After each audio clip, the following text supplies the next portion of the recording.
Episódio 5 – O Templo que sobreviveu.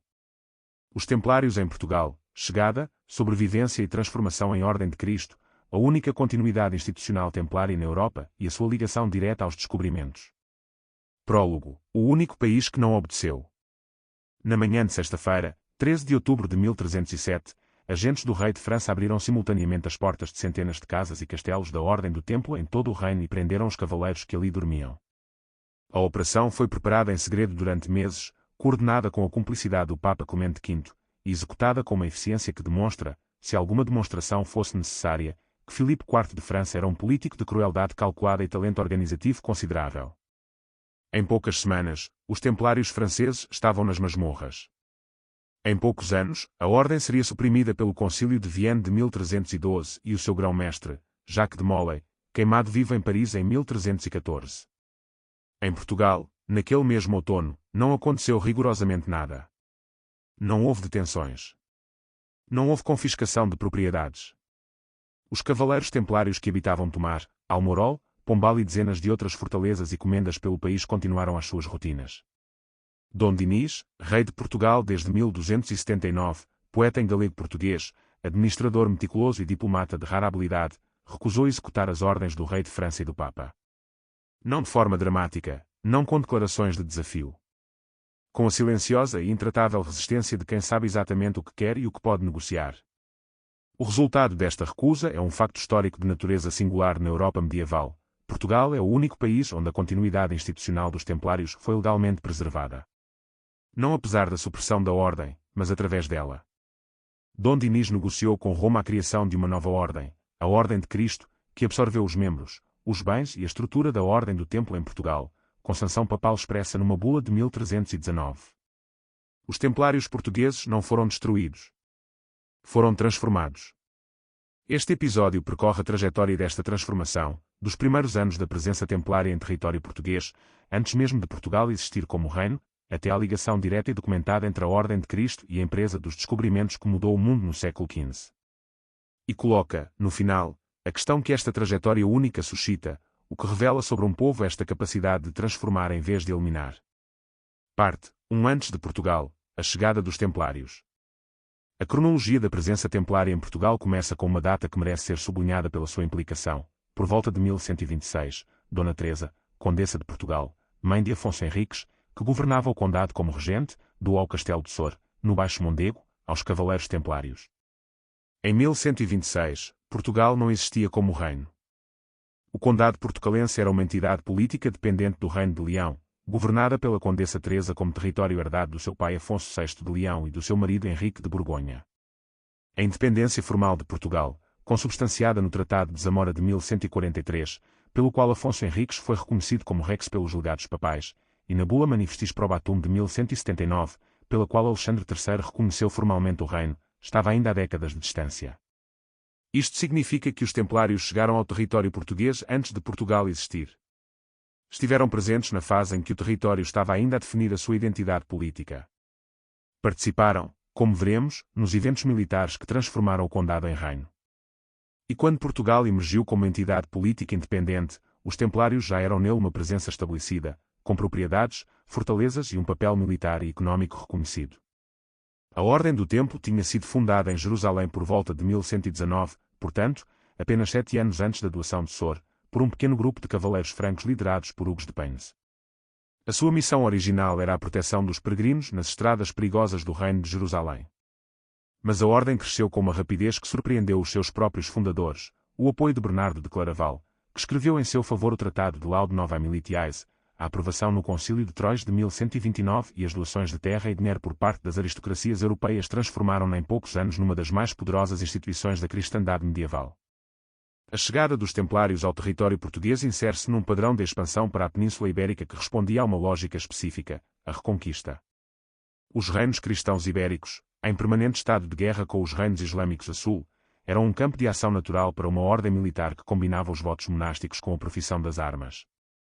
Os Templários em Portugal não eram apenas monges guerreiros de serviço religioso abstrato, eram forças militares profissionais que defendiam fronteiras, guarneciam castelos e participavam diretamente nas campanhas de expansão territorial. Parte 2 Gualdim Pais e a fundação de Tomar.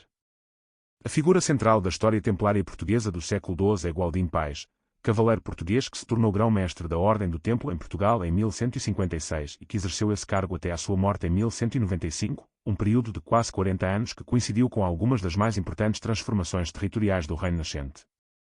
Gualdim Pais não era um administrador distante, era um guerreiro ativo cujo papel nas campanhas militares de Afonso Henriques está documentado nas fontes da época.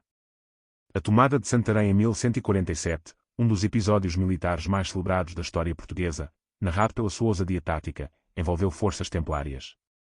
A conquista de Lisboa no mesmo ano, que contou com o apoio de cruzados nórdicos em trânsito para a Terra Santa, teve igualmente participação templária nas fases de cerco e combate. Mas a realização mais duradoura de Gualdim Pais foi a fundação de Tomar em 1160.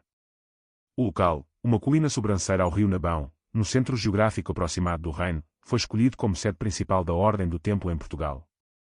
O castelo que Gualdim Pais mandou construir e a charola, o templo central rotundo que sobreviveu até hoje, foram os primeiros elementos de um complexo que se expandiria ao longo de séculos até ao extraordinário convento de Cristo que o mundo reconhece como património da humanidade.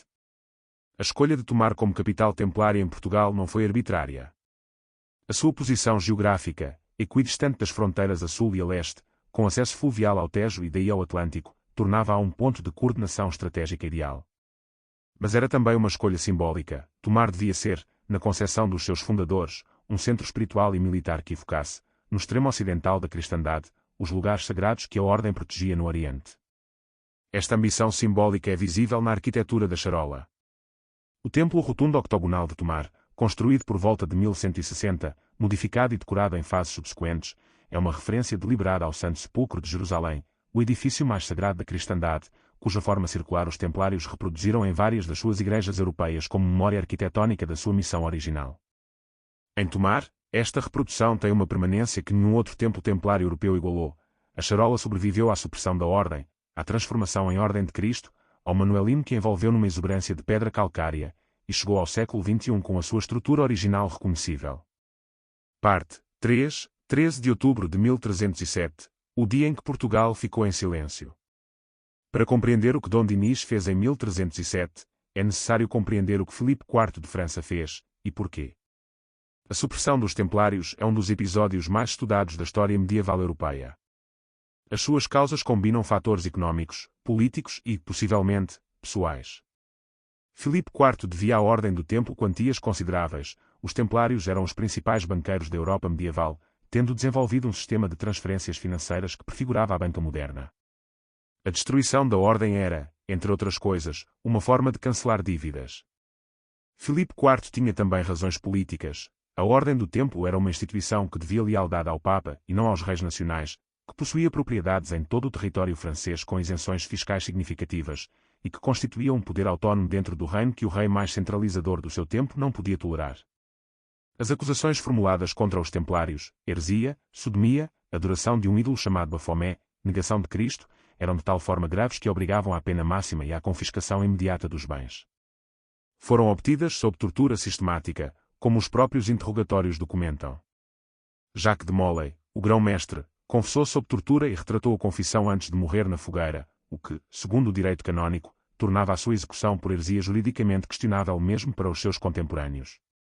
O Papa Clemente V, um Papa francês, eleito com o apoio de Filipe IV, que havia transferido a sede papal de Roma para Avignon em 1309, numa dependência da coroa francesa que a historiografia denomina Cativeiro de Avignon, foi cúmplice necessário da operação. Sem a sua cooperação, Filipe IV não podia agir canonicamente contra uma ordem que respondia diretamente à Santa Sé. Com ela, a supressão adquiriu forma jurídica papal. A pressão sobre os outros reinos europeus para seguirem o exemplo francês foi considerável. Os reis de Aragão, Castela e Inglaterra resistiram inicialmente, mas acabaram por ceder ao processo canônico. Os Templários foram presos em toda a Europa. As suas propriedades foram formalmente transferidas para a Ordem do Hospital, o que na prática significou que uma parte significativa ficou retida pelos poderes laicos que administravam a transferência. Dom Dinis resistiu. A sua resistência não foi revolucionária, não desafiou abertamente o Papa nem o rei de França.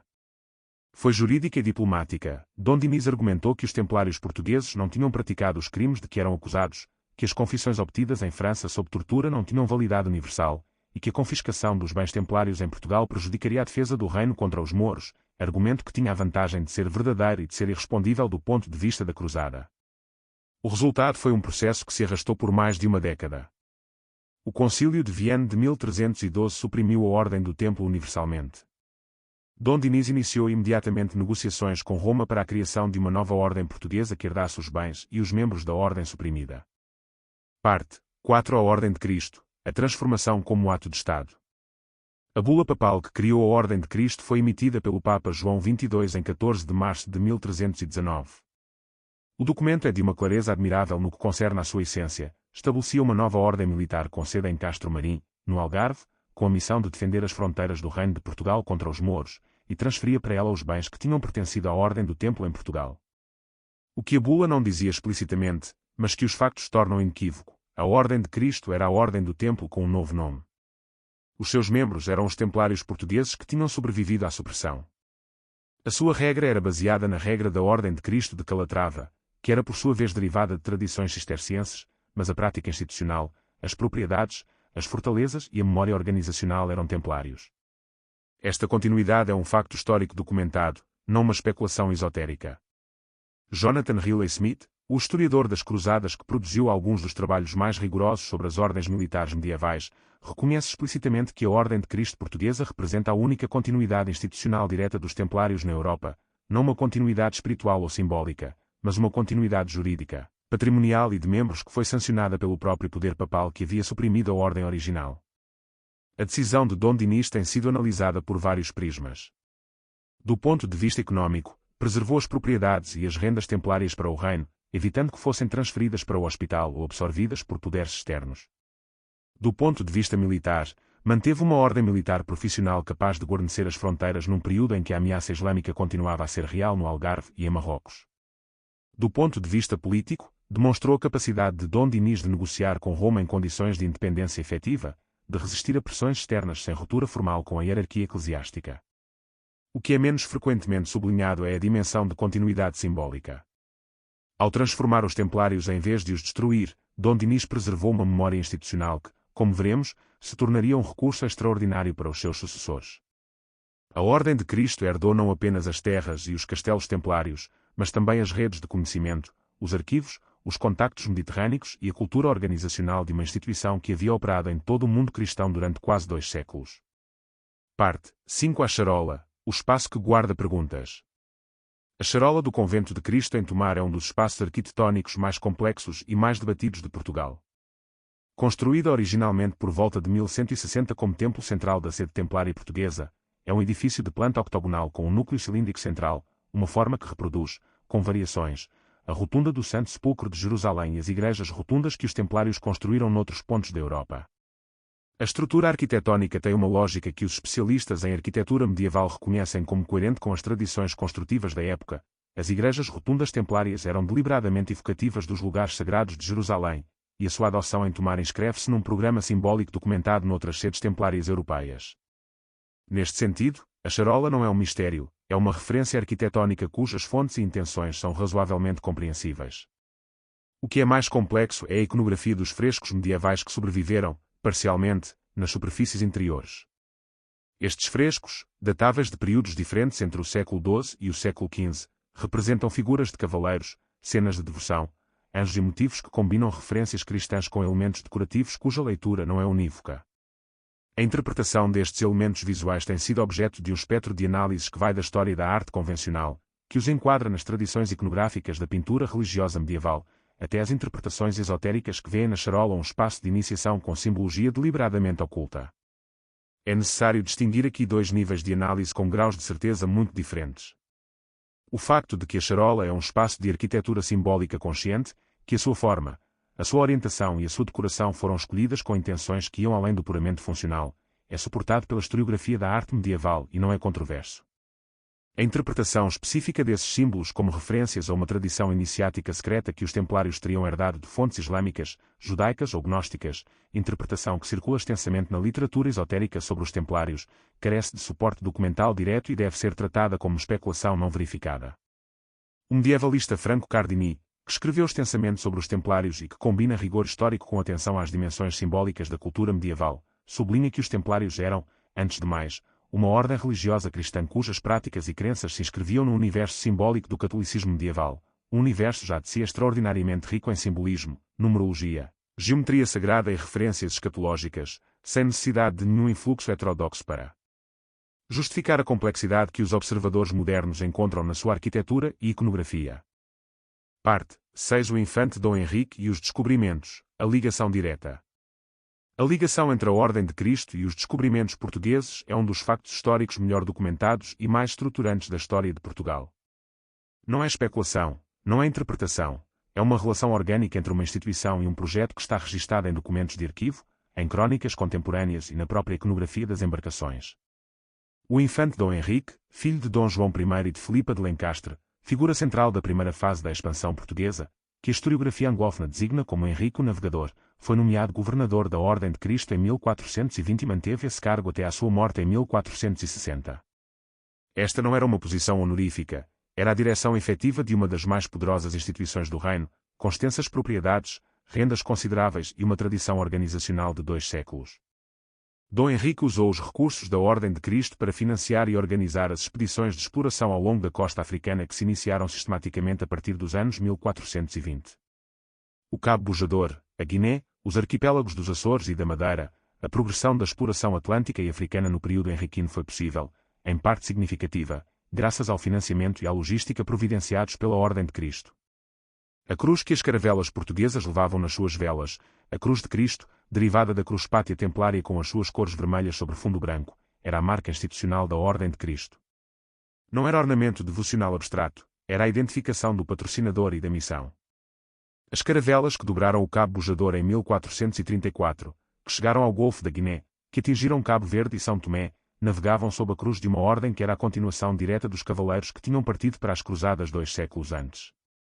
Esta ligação tem uma dimensão que a historiografia de língua portuguesa desenvolveu de forma significativa, nomeadamente através dos trabalhos de Luís Filipe Thomas, cujos estudos sobre a expansão portuguesa e a Ordem de Cristo são de referência obrigatória, e de Vitorino Magalhães Godinho, cuja análise económica e política dos descobrimentos permanece fundamental.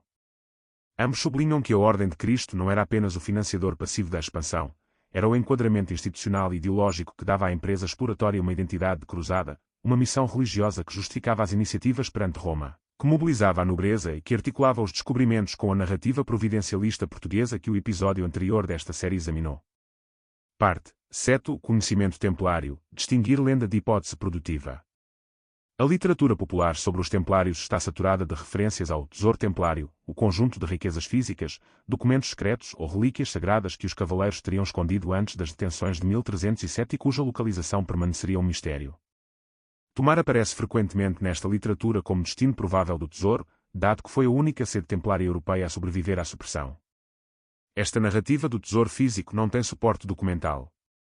Os arquivos templários que sobreviveram, significativamente, mais em Portugal do que em qualquer outro país europeu, não contêm referências a um tesouro oculto. As escavações arqueológicas realizadas no complexo de Tomar e nos castelos templários portugueses não produziram achados que sugiram a ocultação de grandes riquezas físicas. A narrativa do tesouro é, no estado atual do conhecimento, uma lenda sem fundamento documental. O que é historicamente mais produtivo, e que tem fundamento documental considerável, é a hipótese do conhecimento acumulado como o verdadeiro tesouro templário.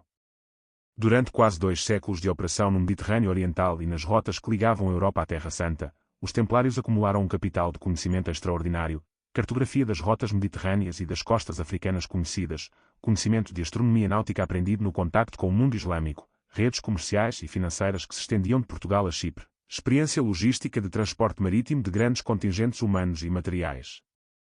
Este conhecimento acumulado, que era conhecimento institucional, preservado nos arquivos e nas cabeças dos membros da Ordem, e não sabedoria esotérica secreta, foi o que a Ordem de Cristo herdou dos templários portugueses. E foi precisamente este tipo de capital, cartográfico, náutico, logístico, financeiro, que tornou possível a empresa dos descobrimentos.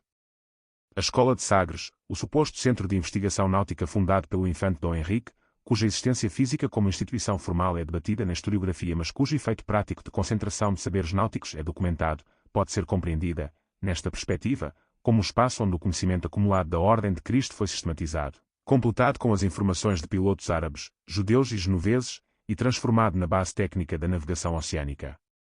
Luís de Albuquerque, o grande historiador português da náutica e da cartografia, documentou extensamente as conexões entre o saber náutico medieval, muito do qual circulava nas redes mediterrâneas em que os templários tinham operado, e as técnicas de navegação que os pilotos portugueses desenvolveram no século XV. Esta conexão não requer nenhuma hipótese esotérica, é a transmissão natural de conhecimento prático através de redes institucionais que o preservaram ao longo de gerações. Parte 8. O Convento de Cristo, o Manuelino como integração de mundos. O Convento de Cristo de Tomar não é apenas um monumento templário. É uma estratigrafia arquitetónica de 5 séculos que documenta, pedra a pedra, a trajetória da instituição e do país que a transformou. Sobre a charola templária do século XII, os governadores da Ordem de Cristo e os reis portugueses acrescentaram, ao longo dos séculos XV, XV e XVI, uma série de construções que transformaram o núcleo templário num dos complexos monásticos mais extraordinários da arquitetura europeia. A nave manuelina que Dom Manuel I mandou construir nos primeiros anos do século XVI, o corpo retangular que foi encostado à charola para criar uma igreja conventual completa, é uma das obras mais intensas e mais complexas do estilo manuelino. A janela da sala do capítulo, frequentemente citada como o elemento mais icónico do manuelino tomarense, é uma composição escultórica de uma densidade iconográfica que os historiadores da arte continuam a debater. A sua superfície coberta de elementos marinhos, corais, algas, âncoras, cordas, equipamento náutico, combinados com referências heráldicas e religiosas cria uma síntese visual do Portugal do século XVI, um país que havia levado a sua missão religiosa fundacional ao mundo através do mar, que havia transformado a Cruz dos Cruzados na Cruz das Caravelas. Esta janela é, neste sentido, o monumento mais preciso da trajetória que este episódio documenta. Começa com os Templários de 1126 e a sua missão no Mediterrâneo Oriental, passa pela sobrevivência e transformação em Ordem de Cristo sob Dom Dinis, desenvolve-se nas expedições henriquinas com os seus navios marcados pela Cruz de Cristo, e chega ao apogeu manuelino em que toda essa história se cristaliza numa pedra talhada com a precisão de quem sabe que está a registar algo de singular. Parte. Novas dimensões esotéricas. Separar o que é documentável do que é lenda. É impossível escrever sobre os Templários em Portugal sem abordar a vasta literatura esotérica que lhes está associada, não para validar-a criticamente, mas para distinguir, com honestidade intelectual, o que tem fundamento histórico do que é construção posterior sem base documental. A literatura esotérica sobre os Templários em Portugal tem vários eixos recorrentes: a hipótese de que os Templários trouxeram para Portugal documentos ou objetos de valor sagrado excepcional provenientes do Templo de Salomão em Jerusalém, a ideia de que a charola de Tomar é um espaço de iniciação com simbologia deliberadamente hermética. A sugestão de que o conhecimento geográfico que tornou possível os descobrimentos incluía cartas de navegação secretas que revelavam a existência de continentes desconhecidos antes das viagens oficialmente documentadas. Cada um destes eixos deve ser avaliado separadamente, com os padrões da crítica histórica. A hipótese do tesouro do Templo de Salomão, seja este o Arca da Aliança, os manuscritos de Qumran ou qualquer outro objeto de valor sagrado excepcional, não tem suporte documental em nenhuma fonte medieval credível. Os Templários não escavaram sistematicamente o Monte do Templo em Jerusalém, como a lenda afirma. As fontes que descrevem tais escavações são tardias, não contemporâneas dos eventos, e têm as características formais das narrativas lendárias, não dos documentos históricos. A interpretação da charola como espaço de iniciação esotérica é metodologicamente diferente, não exige a existência de objetos físicos, mas a de um sistema de conhecimento secreto transmitido através da arquitetura. Este tipo de argumento é por natureza não falsificável. Pode sempre ser respondido que o segredo era tão bem guardado que não deixou vestígios. A ausência de evidência não é, em boa metodologia histórica, evidência de ausência. Mas a carga da prova recai sobre quem afirma a existência do sistema secreto, e essa prova não foi apresentada de forma que satisfaça os padrões da historiografia académica. A hipótese das cartas de navegação secretas que antecipavam os descobrimentos tem uma dimensão mais interessante, porque existe efetivamente debate académico sério, não esotérico, sobre a possibilidade de que navegadores portugueses, genoveses e venezianos tivessem alcançado latitudes mais meridionais do que as que aparecem nos registros oficiais, e que o conhecimento resultante circulasse em redes cartográficas antes de ser publicado. A teoria do sigilo, a ideia de que a coroa portuguesa mantinha deliberadamente secretas as descobertas mais significativas, tem algum suporte documental e foi explorada por historiadores como Armando Cortesão. Mas mesmo nesta versão mais académica, a questão é de segredo cartográfico político, não de conhecimento esotérico templário. Parte 10. Almorol, o castelo que ficou na água. Não é possível computar um percurso pela herança templária portuguesa sem visitar, pelo menos textualmente, o castelo de Almorol. Erguido num ilhéu granítico no meio do rio Tejo, a poucos quilómetros de Tomar, o castelo de Almorol foi construído por Gualdim Pais em 1171, 11 anos depois da fundação de Tomar, como fortaleza defensiva na fronteira flutuante entre o território cristão e as incursões islâmicas. Almorol é, de todos os monumentos templários portugueses, o que mais diretamente evoca a função original da ordem, um castelo de combate, numa posição estratégica, guardando uma fronteira real. A sua beleza, que a fotografia e a pintura romântica do século XIX celebraram extensamente, vem precisamente desta funcionalidade radical. Não há ornamento supérfluo, não há pretensão simbólica para além da presença ameaçadora. É pedra sobre água, vigilância sobre uma fronteira que deixou de existir há 800 anos. O castelo de Almorol foi entregue pelos Templários à Ordem de Cristo em 1319 com todos os outros bens da Ordem. Foi progressivamente abandonado como estrutura militar ativa à medida que a fronteira se deslocava para sul e depois para além do mar. Mas sobreviveu, como Tomar sobreviveu, ao tempo, às guerras, aos terremotos e às reformas arquitetónicas que destruíram tantos monumentos medievais portugueses. Esta sobrevivência é, ela própria, um dado histórico que merece reflexão. Portugal preservou os monumentos templários de uma forma que nenhum outro país europeu igualou. Não apenas a instituição, os edifícios, os castelos, as charolas, as comendas. Esta preservação não foi sempre deliberada, foi também negligência, isolamento e escassez de recursos para construir de novo. Mas o resultado, independentemente das causas, é que Portugal tem o maior e o mais completo arquivo arquitetónico templário da Europa. Parte 11. A herança documentada e a herança especulativa, um balanço. Chegados a este ponto do episódio, convém fazer o balanço explícito que a metodologia desta série exige. O que é historicamente estabelecido com alto grau de certeza, os Templários chegaram ao território português por volta de 1126, antes da fundação formal do reino. Gualdim Paz foi grão-mestre em Portugal entre 1156 e 1195 e participou ativamente nas campanhas militares de Afonso Henriques. A sede templária de Tomar foi fundada em 1160 e inclui a charola como templo central. Em 1307, Dom Dinis recusou executar a supressão dos Templários em Portugal. A Ordem de Cristo foi criada pela Bula Papal de 1319 como sucessora direta dos Templários portugueses em termos de membros e bens. O infante Dom Henrique foi governador da Ordem de Cristo de 1420 a 1460 e usou os seus recursos para financiar a expansão atlântica. As caravelas portuguesas levavam a cruz de Cristo nas velas como marca institucional da Ordem. O que está em debate académico, a natureza exata do processo de negociação entre Dom Dinis e Roma de 1307 a 1319 e o papel específico das diferentes personalidades envolvidas, a extensão precisa do conhecimento náutico e cartográfico herdado pelos Templários e transmitido à Ordem de Cristo, a interpretação iconográfica dos frescos medievais da charola de Tomar. O que é especulativo sem suporte documental adequado, a existência de um tesouro físico templário transportado para Portugal, a interpretação da charola como espaço de iniciação esotérica com simbologia deliberadamente heterodoxa, qualquer narrativa de conhecimento geográfico secreto de natureza não cartográfica transmitido pelos Templários. Parte 12. Grau de certeza e o Estatuto das Fontes. Uma nota específica sobre o Estatuto das Fontes é necessária para este episódio, dado que o tema dos Templários é um dos mais contaminados, na literatura de divulgação, por afirmações sem base documental. As fontes primárias disponíveis para a história templária portuguesa incluem os documentos de arquivo da Torre do Tombo relativos às propriedades e transações da Ordem do Templo e depois da Ordem de Cristo, a Bula Papal de 1319 que criou a Ordem de Cristo, as crónicas medievais que narram as campanhas militares do século XII, os documentos henriquinos que documentam a governação da Ordem de Cristo e o financiamento das expedições atlânticas. Estes documentos são abundantes pelo padrão dos arquivos medievais e foram sistematicamente estudados por medievalistas como José Matoso, Luís Filipe Thomas e Carlos de Ayala Martínez. As fontes esotéricas sobre os Templários, de que a literatura é abundantíssima, têm um estatuto radicalmente diferente, são, na sua esmagadora maioria, obras de divulgação ou de literatura especulativa que não respeitam os padrões de citação e de crítica das fontes que a historiografia académica exige.